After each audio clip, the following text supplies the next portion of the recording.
what the African had seen had been a crashed UFO, a flying saucer.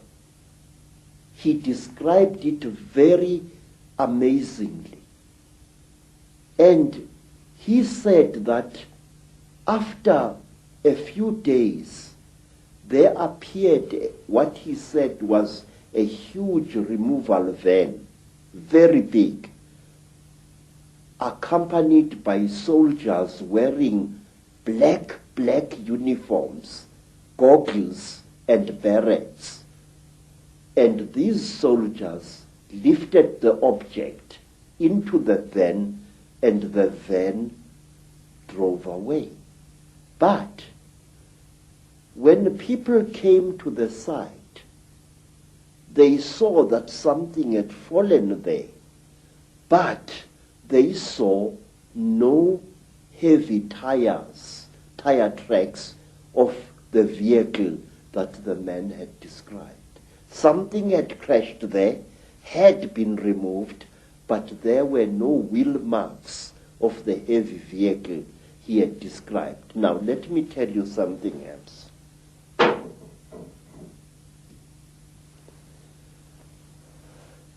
It was in 1958.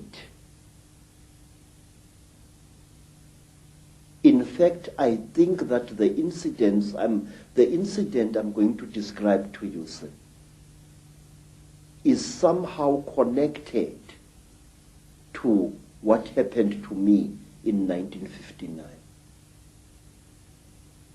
I'm sure of it. A friend of mine in Lesotho called me. He said that he had something very important and that we had to share this. He said, please, I must come to Lesotho. I must come. And I went there.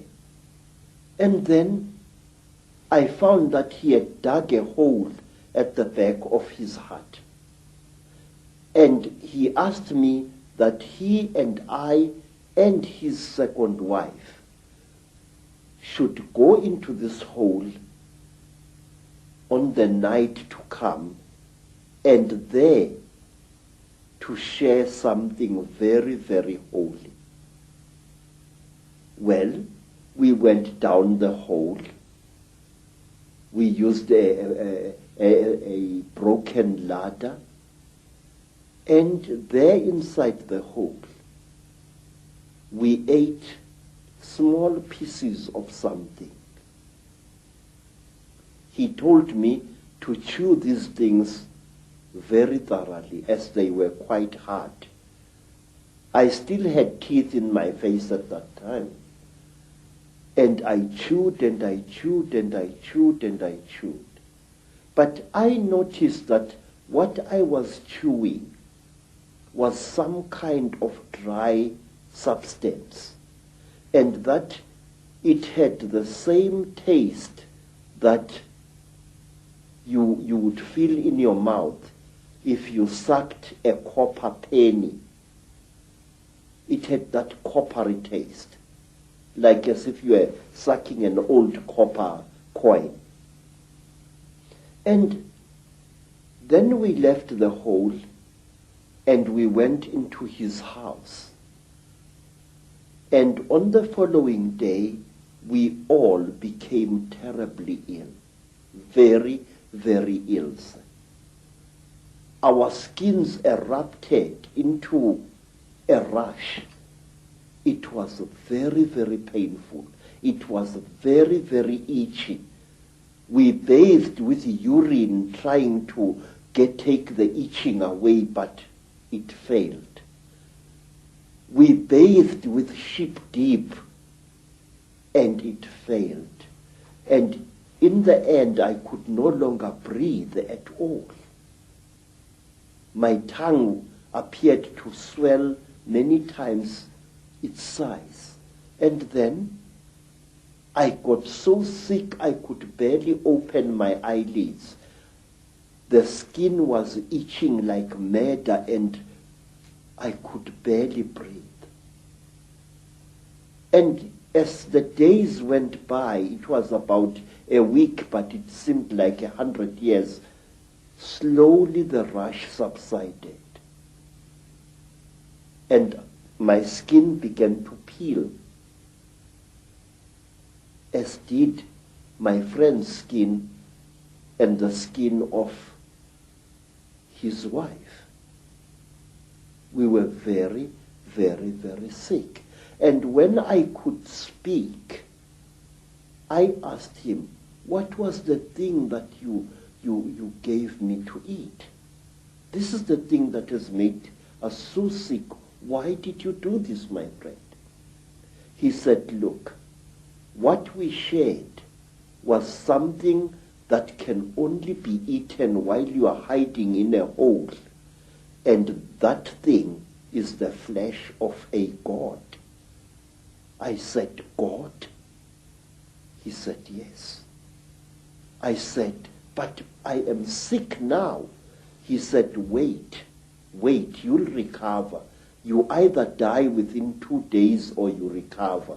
Now we are going to recover because we are still alive after 2 days.